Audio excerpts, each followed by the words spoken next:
Apakah kau payah mencari-cari?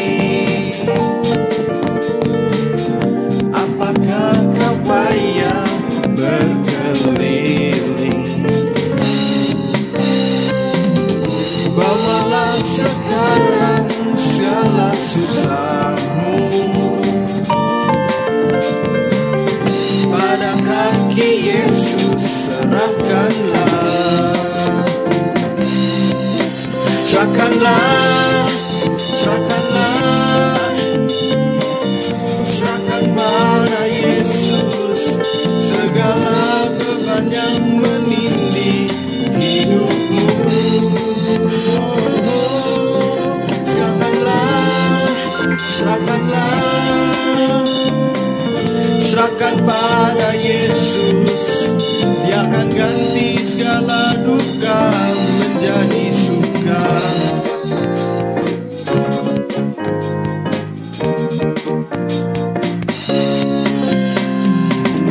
Tak pernah dia janji hari kan panas,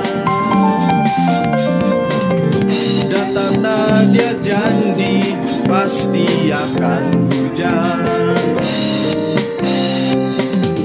Tapi dia berjanji memberi kekuatan bila topan ganas melandakmu. Serahkanlah, serahkanlah, serahkan pada Yesus segala beban yang menindih hidupmu. Serahkanlah, serahkanlah, serahkan pada Yesus. Dia akan ganti segala duka menjadi suka. Kita percaya bahwa Dia Tuhan yang mengubah segala duka menjadi suka. Haleluya. Mari lagi sama-sama kita katakan, serahkanlah. Oh, serahkanlah, serahkanlah, serahkan pada Yesus segala beban yang menindih hidupmu.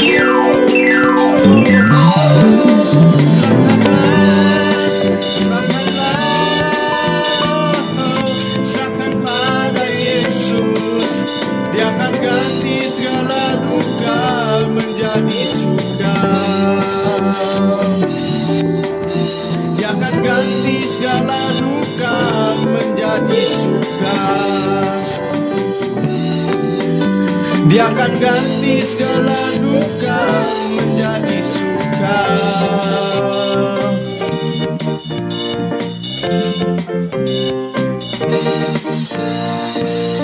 Puji Tuhan. Shalom, puji Tuhan. Senang sekali hari ini kita mau belajar firman Tuhan kembali. Buka Alkitab saudara bersama dalam kitab Kejadian. Pasal yang ke-45. Kita baca di ayat yang ke-4 sampai dengan ayat yang ke-8. Cukup banyak pembacaan kita. Tapi saya harap Anda memperhatikan di rumah setiap pembacaan firman Tuhan ini. Jadi ini konteks di mana Yusuf memperkenalkan dirinya untuk pertama kali kepada saudara-saudaranya ya ketika dia menjabat jadi Perdana Menteri di Mesir. Nah lihat ayat yang keempat, lalu kata Yusuf kepada saudara-saudaranya, marilah dekat-dekat, maka mendekatlah mereka, katanya lagi, akulah Yusuf saudaramu yang kamu jual ke Mesir. Ayat 5, tetapi sekarang janganlah bersusah hati dan janganlah menyesali diri, karena kamu menjual aku ke sini. Sebab untuk memelihara kehidupanlah Allah menyuruh aku mendahului kamu. Karena telah 2 tahun ada kelaparan dalam negeri ini, dan selama 5 tahun lagi orang tidak akan membajak atau menuai. Ayat 7, maka Allah menyuruh aku mendahului kamu untuk menjamin kelanjutan keturunanmu di bumi dan memelihara hidupmu sehingga sebagian besar daripadamu tertolong. Ayat 8 terakhir. Jadi bukanlah kamu yang menyuruh aku ke sini, tetapi Allah, dialah yang menempatkan aku sebagai bapa bagi Firaun dan tuan atas seluruh istananya dan sebagai kuasa atas seluruh tanah Mesir. Yang percaya firman Tuhan sama-sama katakan amin. Saya tahu kisah Yusuf sudah tidak asing lagi bagi setiap kita. Tapi mari hari ini kita mau belajar kembali dari ayat-ayat yang mengkisahkan tentang Yusuf. Ada kebenaran-kebenaran yang saya tahu ini bisa memberkati kita, mengubahkan hidup kita. Nah, kalau saudara perhatikan, ada 3 kali Yusuf berkata.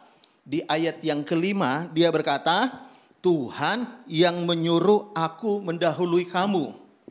Lalu kemudian dia ulang lagi di ayat yang ke-7. Lihat dia berkata begini, maka Allah menyuruh aku mendahului kamu. Lalu kemudian di ayat 8 Yusuf ulang lagi. Jadi bukan kamu yang menyuruh aku ke sini, tetapi Allah. 3 kali Yusuf mengulang bahwa dia bisa ada di Mesir dengan jabatan seperti ini. Itu karena Tuhan yang sudah menyuruh dia mendahului keluarganya atau mendahului saudara-saudaranya untuk dia bisa memelihara saudara-saudaranya. Tetapi kalau saudara lihat kenyataan yang ada, sebenarnya tidak pernah ada ayat dalam Alkitab di mana Tuhan berfirman secara verbal, secara kata-kata, baik dalam penglihatan ya, ataupun dalam sebuah penampakan Tuhan kepada Yusuf, lalu Tuhan berkata secara verbal, berkata, Yusuf, aku menyuruh engkau mendahului saudara-saudaramu untuk ke Mesir. Tidak ada ayat yang berkata demikian. Lalu kenapa Yusuf bisa ngomong Tuhan yang menyuruh aku supaya aku mendahului kamu ke Mesir, ya?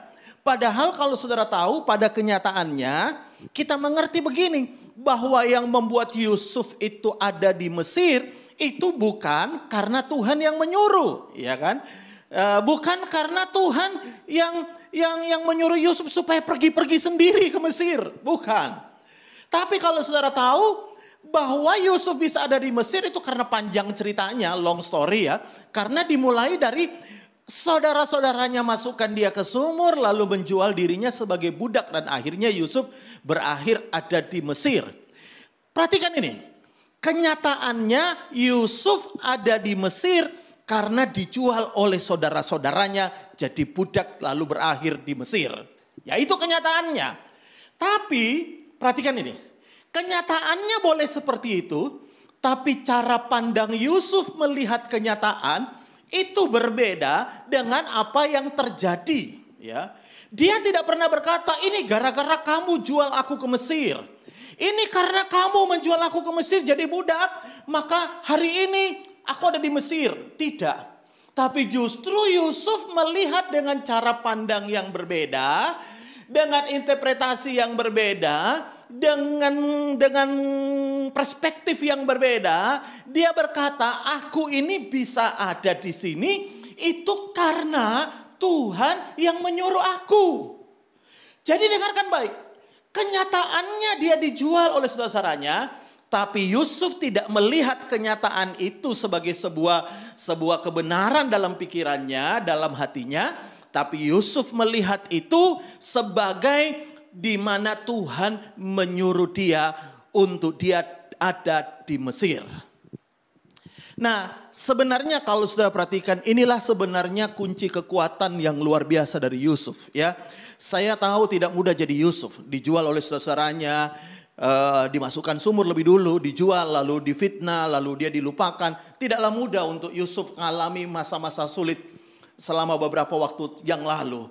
Tapi sebenarnya kalau saudara melihat, ini kunci rahasia kekuatan Yusuf. Dia selalu memandang semua peristiwa dengan perspektif, dengan cara pandang yang berbeda. Dengan dia melihat bahwa Tuhan yang menyuruh dia. Dia bisa melihat ada intervensi Tuhan di dalam hidupnya. Dia tidak hanya melihat bahwa kenyataan-kenyataan yang terjadi, tapi dia bisa melihat ada campur tangan Tuhan dalam hidupnya. Dia bisa melihat bahwa tangan Tuhan ikut bekerja di dalam semua apa yang dia hadapi. Dan inilah kunci kekuatan Yusuf. Nah, saya mau beritahu, banyak orang hanya melihat kenyataan yang ada. Banyak orang hanya melihat situasi yang terjadi. Banyak orang hanya melihat kenyataan-kenyataan yang ada. Makanya tidak heran ketika orang melihat kenyataan-kenyataan yang ada banyak orang menjadi lemah, ada banyak orang menjadi kecewa, ada banyak orang menjadi sakit hati, bahkan ada banyak orang menjadi kepahitan karena mereka cuma melihat kenyataan-kenyataan yang ada. Hari ini kenyataan semua orang hadapi pandemi. Hari ini mungkin semua orang sedang mengalami kesulitan tertentu. Hari ini mungkin orang sedang mengalami masalah. Hari ini mungkin Anda melihat kenyataan. Ada masalah yang sedang terjadi dalam hidupku. Ada masalah yang terjadi dalam rumah tanggaku. Ada masalah yang terjadi dalam pekerjaanku. Ada masalah yang terjadi dalam hidupku. Tapi bisakah Anda seperti Yusuf? Anda bukan hanya melihat kenyataan, tapi Anda bisa melihat intervensi Tuhan. Anda bisa melihat ada campur tangan Tuhan. Meskipun Tuhan tidak pernah bicara secara audible kepada Yusuf bahwa Tuhan yang menyuruhnya, tapi dia bisa meyakini, dia bisa percaya, dan dia bisa melihat dengan cara pandang yang berbeda bahwa di balik semua peristiwa yang terjadi ada tangan Tuhan yang ikut bekerja mendatangkan kebaikan. Makanya kalau saudara baca dulu ya, dalam Kejadian 50 ayat 20, ini ayat yang sudah tidak asing lagi, tapi mari kita mau baca kembali. Nah, lihat apa yang Yusuf katakan kepada saudara-saudaranya. Dia bilang begini, memang kamu telah mereka-rekakan yang jahat terhadap aku. Jadi dia tidak memungkiri kenyataan bahwa saudara-saudaranya telah mereka-rekakan atau telah berbuat jahat, telah merencanakan hal yang jahat kepada dirinya. Yusuf tidak memungkiri kenyataan, tetapi ini yang dia tahu. Tetapi Allah telah mereka-rekakannya untuk kebaikan. Dalam terjemahan bahasa Indonesia sehari-hari saya senang baca. Lihat, dikatakan begini, kamu telah bermufakat untuk berbuat jahat kepada saya. Tetapi Allah mengubah, sekali lagi, Allah mengubah kejahatan itu menjadi kebaikan. Jadi dengarkan baik, Yusuf sadar betul ya. Dia melihat kenyataan memang ada. Kenyataan memang saudara-saudaranya berbuat jahat kepadanya. Kenyataan memang dia punya masalah. Tapi dia bisa melihat ada tangan Tuhan yang sedang bekerja. Dia bisa melihat ada intervensi Tuhan. Dia bisa melihat ada campur tangan Tuhan yang sanggup mengubah sesuatu yang jahat dari saudaranya untuk kebaikan. Dan ini sebenarnya kunci kekuatan Yusuf. Saudara tahu, hari-hari ini bukanlah hari-hari mudah untuk beberapa orang menghadapi. Ada orang berkata, Pak, toko saya sepi tidak kayak dulu. Ada orang berkata, Pak, usaha saya sepi gak kayak dulu. Ada orang berkata, Pak, apa yang saya kerjakan hari ini gak jalan, Pak. Ada orang berkata, usaha saya macet, Pak. Ada orang berkata, Pak, usaha saya belum macet, tapi hari ini, Pak, sepi. Ya, kalau saudara pergi ke beberapa tempat, Anda akan lihat pemandangan di mana banyak toko tutup, banyak orang jualan, sepi pengunjung. Ya, itu kenyataan memang ada. Ya, tapi bisakah Anda melihat setiap kenyataan dengan perspektif tertentu bahwa Tuhan ya ikut bekerja, bahwa Tuhan bisa mengubah segala sesuatunya untuk mendatangkan kebaikan. Dengarkan baik-baik. Kemampuan kita melihat dengan cara pandang yang berbeda seperti Yusuf melihat masalahnya, itu yang menguatkan kita. Itu yang mengubahkan keadaan kita. Itu yang membuat kita kuat menghadapi apapun hari ini. Itu yang membuat kita tetap semangat di tengah-tengah masalah. Itu yang membuat kita tetap kuat di tengah-tengah persoalan. Jadi kalau saudara bisa melihat bahwa dalam sebuah peristiwa, dalam sebuah kenyataan yang sedang terjadi, Tuhan ada di sana, Tuhan ikut intervensi, maka disitulah letak kekuatan Anda. Maka disitulah juga Anda akan melihat Tuhan mengubah kenyataan hidupmu. Disitulah Anda melihat mujizat terjadi. Disitulah Anda melihat Tuhan memulihkan keadaanmu. Kalau saudara baca juga dalam Alkitab, dalam 2 Samuel pasal yang ke-16. Ini kisah tentang Daud dan Simei. Ya. Coba baca sama-sama dulu. 2 Samuel pasal 16, kita mulai baca di ayat yang ke-5. Firman Tuhan berkata begini, ketika Raja Daud telah sampai ke Bahurim, keluarlah dari sana seorang dari kaum keluarga Saul. Ia bernama Simei bin Gera. Sambil mendekati raja, ia terus-menerus mengutuk. Jadi kalau saudara tahu ini kisah di mana Raja Daud keluar dari istana karena pemberontakan Absalom, ya, anaknya. Nah, lihat ayat 6. Daud dan semua pegawai Raja Daud dilemparinya dengan batu. Jadi Simei ini bukan hanya mengutuk, tapi dia juga melempari Daud dan pegawai-pegawainya dengan batu. Walaupun segenap tentara dan semua pahlawan berjalan di kiri kanannya. Ayat 7. Beginilah perkataan Simei pada waktu yang mengutuk. Enyahlah, enyahlah engkau penumpah darah, orang Dursila. Tuhan telah membalas kepadamu segala darah keluarga Saul yang engkau gantikan menjadi raja. Tuhan telah menyerahkan kedudukan raja kepada anakmu Absalom. Sesungguhnya engkau sekarang dirundung malang karena engkau seorang penumpah darah. Lalu ayat 9, lalu berkatalah Abisai anak Seruya kepada raja, mengapa anjing mati ini mengutuki Tuanku raja? Jadi dia bilang Simei itu seperti anjing mati, ya. Izinkanlah aku menyeberang dan memenggal kepalanya. Tetapi kata Raja Daud, apakah urusanku dengan kamu, hai anak-anak Seruya? Biarkanlah ia mengutuk, ya. Jadi Simei mengutuk, Abisai marah pengen bunuh Simei. Daud berkata, biarin dia mengutuk. Loh, kok baru kali ini ada orang dikutuk punya kemampuan untuk membalas, bahkan punya kemampuan untuk menghentikan kutukan itu, ya. Tapi Daud berkata, biarin dia mengutuk, ya. Sebab apabila, perhatikan ini ayat 10, sebab apabila Tuhan berfirman kepadanya, kutukilah Daud, siapakah yang akan bertanya, mengapa engkau berbuat demikian? Jadi Daud bisa melihat segala sesuatunya yang terjadi, bukan hanya kenyataannya Simei mengutuk dia, tapi dia bisa melihat, jangan-jangan Tuhan yang nyuruh dia, atau dia bisa melihat dan berkata, bisa jadi Tuhan yang menyuruh dia. Ya. Ayat 11. Pula kata Daud kepada Abisai, kepada semua pegawainya, sedangkan anak kandungku sendiri ingin mencabut nyawaku, ya. Terlebih lagi sekarang orang Benyamin ini. Lalu dia berkata, biarkanlah dia dan biarlah ia mengutuk. Sebab Tuhan yang telah berfirman kepadanya demikian. Pertanyaan saya, apakah ada ayat yang berkata, lalu berfirmanlah Tuhan kepada Daud, aku telah menyuruh Simei mengutuki engkau. Gak ada ayatnya, gak ada. Tapi ini adalah perspektif Daud melihat sebuah kenyataan, Simei mengutuki dia, Simei melempari batu dia. Kenyataannya Simei ngutukin dan lempari batu. Tapi Daud melihat dengan cara yang berbeda.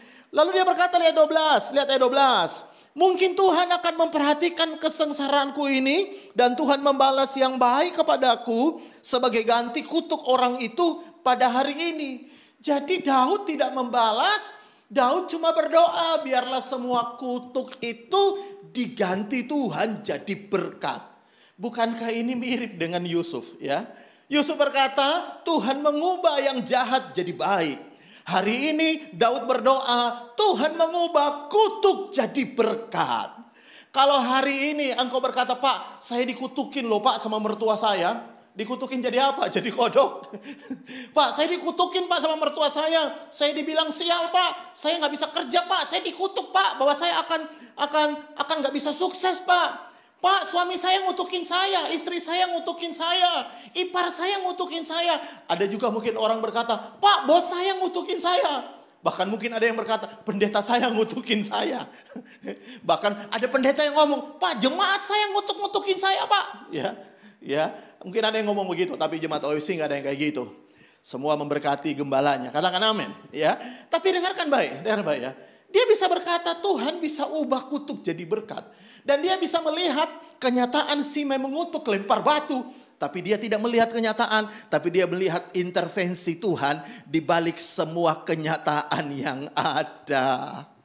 Dan dia berkata, Tuhan kiranya mengubah setiap kutuk hari ini menjadi berkat dalam hidupku.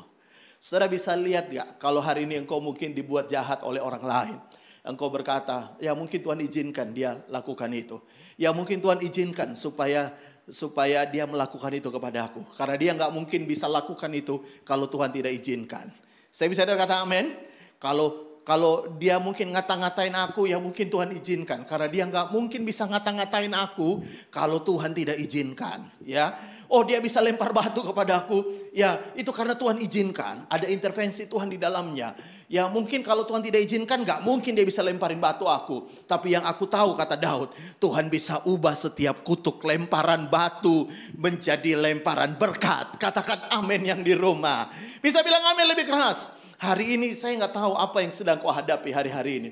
Tapi mari lihat semua kenyataan-kenyataan yang ada. Hari ini mungkin engkau cek rekening bankmu. Dan engkau berkata, aduh Pak, kenyataan Pak belum ada Pak. Waduh Pak, kenyataan Pak saya lagi sepi Pak. Kenyataan Pak, aduh Pak saya lagi susah Pak. Kenyataan Pak, aduh Pak saya lagi diganjel orang Pak. Kerjaan saya diganjel orang Pak. Kerjaan saya direbut orang Pak.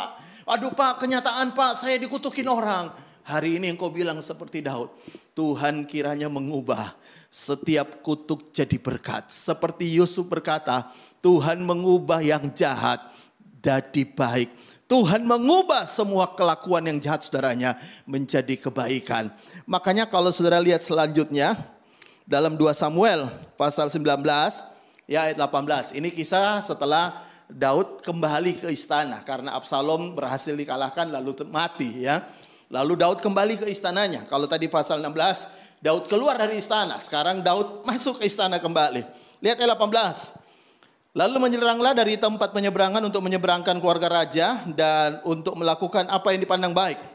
Perhatikan kalimat selanjutnya. Maka Simei bin Gera sujud di depan raja ketika raja hendak menyeberangi sungai Yordan. Ini orang tadi ngutuk-ngutuk ketika raja melarikan diri dari Absalom. Sekarang raja kembali. Dia yang duluan datang sujud nyembah. Ya, lihat ayat 19 dan berkata kepada raja, janganlah kiranya tuanku tetap memandang aku bersalah, ya. Dan janganlah kiranya tuanku mengingat kesalahan yang dilakukan hambamu ini pada hari tuanku raja keluar dari Yerusalem. Janganlah kiranya raja memperhatikannya lagi.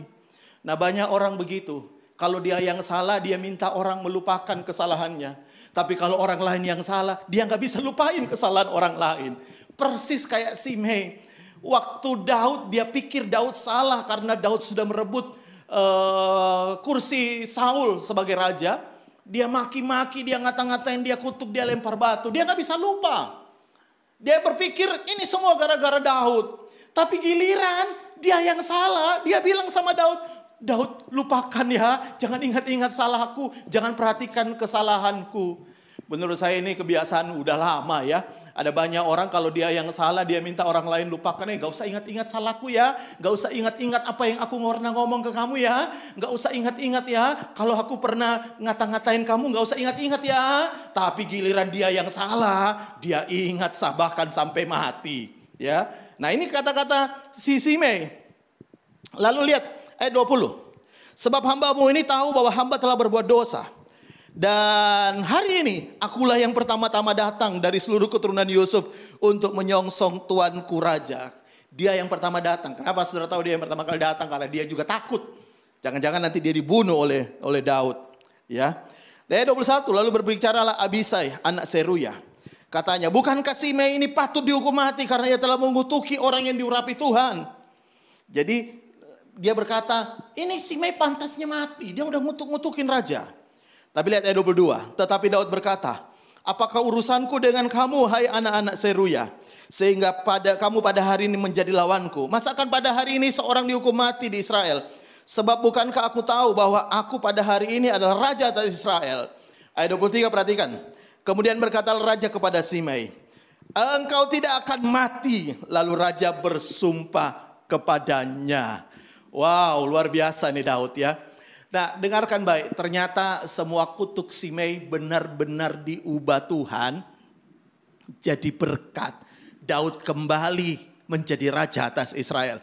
Yang sebelumnya dia kehilangan tahta karena pemberontakan Absalom. Hari itu Tuhan kembalikan semua yang hilang dari hidup Daud. Tuhan ganti kutuk Simei jadi berkat. Nah, kalau saudara belajar ahli ini, lihat semua apa yang terjadi. Lihat dengan kacamata bahwa Tuhan ikut bekerja. Bahwa Tuhan itu ada di dalam setiap permasalahan yang sedang terjadi. Ya, Tuhan ada intervensi tangan Tuhan. Meskipun engkau tidak melihat tangan Tuhan, tapi biar mata imanmu berkata, aku tidak hanya melihat kenyataan yang terjadi, tapi aku melihat ada Tuhan di sana. Tuhan mengizinkan. Kalau Tuhan mengizinkan ini terjadi, pasti mendatangkan kebaikan. Kalau Yusuf diubah dari kejahatan saudara-saudaranya, diubah menjadi kebaikan. Kalau Daud diubah dari kutukan Simei menjadi berkat dalam hidupnya, saya percaya hari ini Tuhan juga sanggup mengubah keadaanmu. Tuhan mengubah kutuk jadi berkat dalam rumah tanggamu. Bilang amin. Tuhan mengubah kutuk jadi berkat dalam pekerjaanmu. Tuhan mengubah segala sesuatu yang jahat menjadi kebaikan dalam hidupmu. Yang percaya firman Tuhan katakan amin. Oleh karena itu jangan hanya lihat kenyataan. Saya tahu kenyataan kita tidak bisa pungkiri. Tapi mari lihat bahwa Allah turut bekerja, bahwa Tuhan punya rencana yang indah di balik semua peristiwa yang Tuhan izinkan terjadi. Amin. Mari kita mau berdoa bersama.